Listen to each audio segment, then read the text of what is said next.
Welcome student. जैसा कि हम इसके पहले की क्लास में पढ़ रहे थे माइटोकॉन्ड्रिया की खोज किसने की, नाम किसने दिया और माइटोकॉन्ड्रिया है क्या चीज़। इस तरह से ये माइटोकॉन्ड्रिया का एक फिगर होता है जो दर्शाता है कि माइटोकॉन्ड्रिया के कौन से पार्ट होते हैं, कौन से भाग होते हैं और उन भागों का क्या कार्य होता है। तो सबसे पहले, जैसे कि इसके पहले भी आपको पता है, इसका आकार जो होता है वो गोलाकार सूत्रानुमा कोशिकांग होते हैं जिन्हें माइटोकॉन्ड्रिया कहते हैं।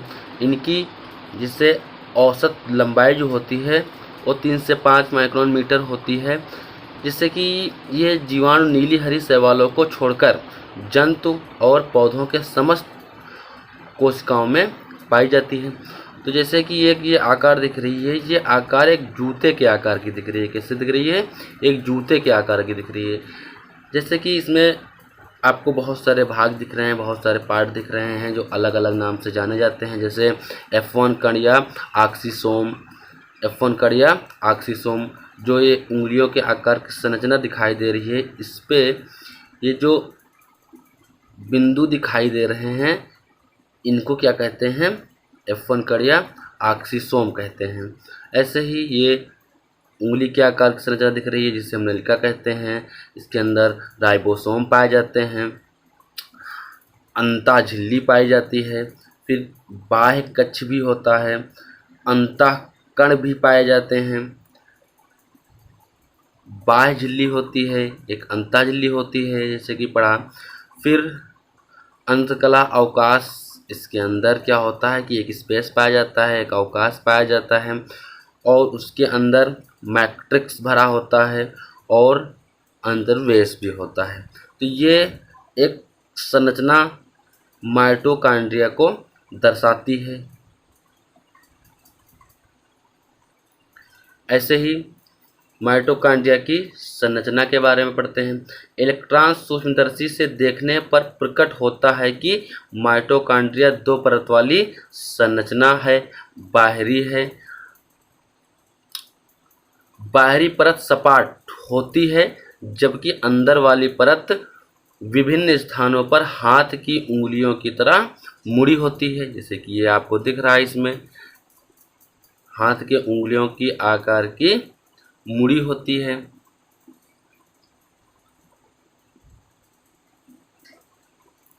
इन मुड़ी हुई संरचनाओं को क्रिस्टी कहते हैं। क्या कहते हैं? क्रिस्टी कहते हैं।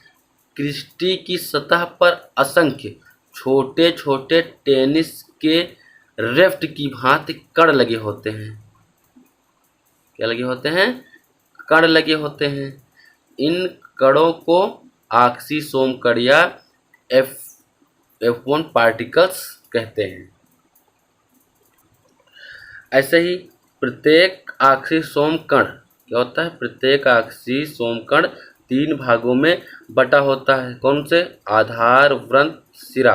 जैसे कि इसके पहले की वीडियो में मैंने सारा डिटेल से बताया, तो यहाँ पे थोड़ा फिगर के माध्यम से जानते हैं।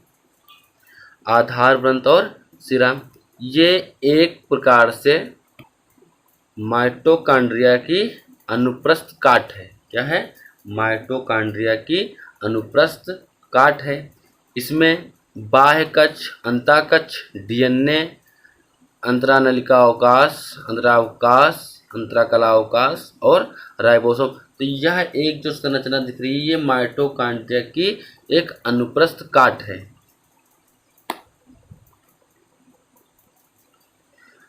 दो ऑक्सीसोम कणों के बीच की दूरी कितनी होती है? 100 एंगस्ट्रॉम होती है तथा ऑक्सीसोम कणों की लंबाई 70 से 100 एंगस्ट्रॉम होती है। माइटोकॉन्ड्रिया में प्रोटीन युक्त जेली पदार्थ भरा रहता है। कौन सा पदार्थ भरा रहता है? जेली पदार्थ भरा रहता है, जिसे माइटोकॉन्ड्रियल मैट्रिक्स कहते हैं। इस मैट्रिक्स में बहुत से लवण, जल, डीएनए, राइबोसोम्स तथा आरएनए स्थित होते हैं। क्या होता है? आरएनए स्थित होते हैं। माइटोकॉन्ड्रिया में डीएनए, आरएनए और राइबोसोम की उपस्थिति यह अंकित करती है कि ये अर्धकाय में स्वतः संश्लेषित कोशिकांग हैं जो इसमें स्वतः जनन की क्षमता होती है, परंतु ये कोशिकाएं के अंदर जनन कर सकते हैं। ऐसे ही माइटोकॉन्ड्रिया के कार्य, जैसा कि मैंने पहले की क्लास में बताया कि माइटोकॉन्ड्रिया के कार्य, माइटोकॉन्ड्रिया को कोशिका का ऊर्जा घर कहते हैं। सबसे पहले यही बात याद रखेंगे कि माइटोकॉन्ड्रिया को कोशिका का ऊर्जा घर कहते हैं।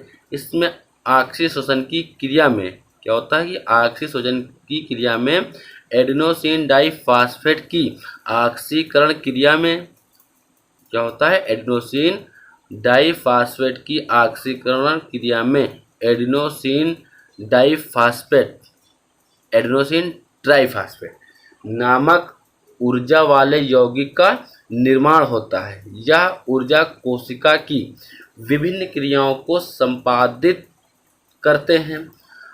ऑक्सीजन, एडीपी एवं फास्फेट माइटोकॉन्ड्रिया में प्रवेश करते हैं तथा एटीपी जल CO2 निष्कासित होता है। तो यहाँ तक जैसे कि पढ़ते ये पूरा माइटोकॉन्ड्रिया का यानी कि माइटोकॉन्ड्रिया के बारे में जानते हैं, माइटोकॉन्ड्रिया का सचित्र वर्णन करते हैं, F1 कण के बारे में जानते हैं, माइटोकॉन्ड्रिया के कार्य के बारे में पढ़ते हैं। तो ये माइटोकॉन्ड्रिया के बारे में संपूर्ण जानकारी थी। माइटोकॉन्ड्रिया का सबसे मेन पॉइंट आपको यही याद रखना है कि माइटोकॉन्ड्रिया को कोशिका का ऊर्जा घर कहते हैं। तो आज की क्लास के लिए इतना ही। Thank you class.